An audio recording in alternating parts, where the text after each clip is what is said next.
mati-matian di garis depan, namun tidak dibekali peralatan militer dan logistik yang memadai. Sementara itu, para pejabat dan politisi melakukan tindak korupsi besar-besaran.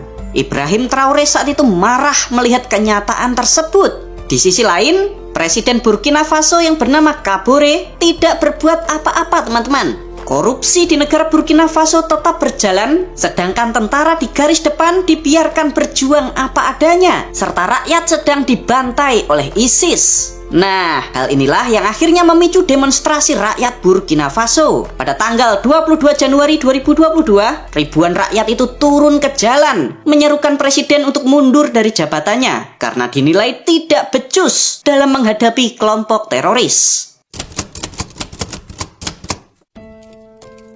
2 hari kemudian, pada tanggal 24 Januari 2022, terjadilah kudeta yang dilakukan oleh militer di bawah pimpinan Letnan Kolonel Damiba. Presiden Kaboré akhirnya ditangkap dan dipenjara.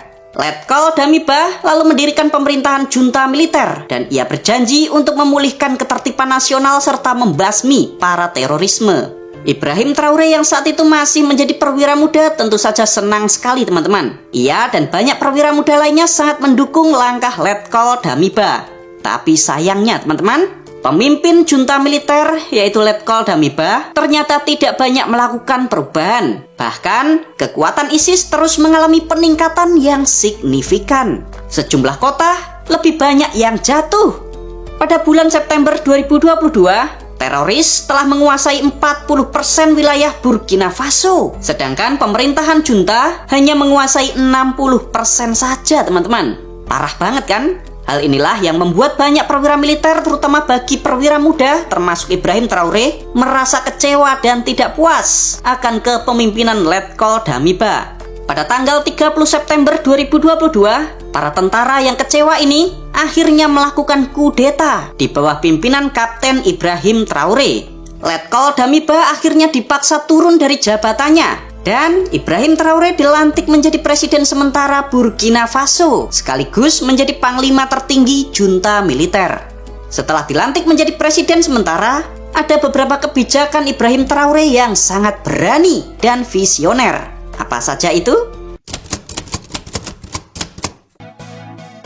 Yang pertama di bidang militer. 1 bulan setelah ia dilantik, Ibrahim mengeluarkan kebijakan untuk perekrutan tentara besar-besaran, yaitu sekitar 50.000 personel. Lalu pada bulan Februari 2023, ia mengusir pasukan Prancis yang diperbantukan di Burkina Faso. Sebagai gantinya, Ibrahim Traoré menggandeng Rusia dengan mengerahkan pasukan Wagner Group untuk membantu memerangi teroris. Selain itu, Burkina Faso juga membeli banyak drone militer dari negara Turki untuk menjadi sistem pertahanan. Nah, untuk mendanai militer, pemerintah menerapkan sejumlah pajak baru seperti pajak 5% untuk tagihan telepon dan internet, serta 10% untuk langganan saluran televisi. Yang kedua di bidang ekonomi. Pada bulan November 2023, untuk pertama kalinya dalam sejarah pemerintahan Burkina Faso, negara ini membangun smelter emas. Pemerintahan Traoré berupaya untuk mendapatkan kendali lebih besar atas sumber daya alamnya. Dalam hal ini adalah emas. Patut kalian ketahui jika negara Burkina Faso merupakan negara produsen emas terbesar ke-17 dunia. Nah, di zaman dahulu tuh, emasnya itu dijual dalam bentuk bebatuan. Jadi masih batu-batu itu dijual, sehingga harganya itu sangat-sangat murah, teman-teman. Baru kali ini, Burkina Faso membangun smelter, pabrik pemurnian emas. Dari emas batu-batuan menjadi emas murni yang bentuknya itu kotak-kotak. Dalam 1 hari, smelter ini dapat memproduksi 400 kg emas. Wow. Ibrahim Traoré juga membuat kebijakan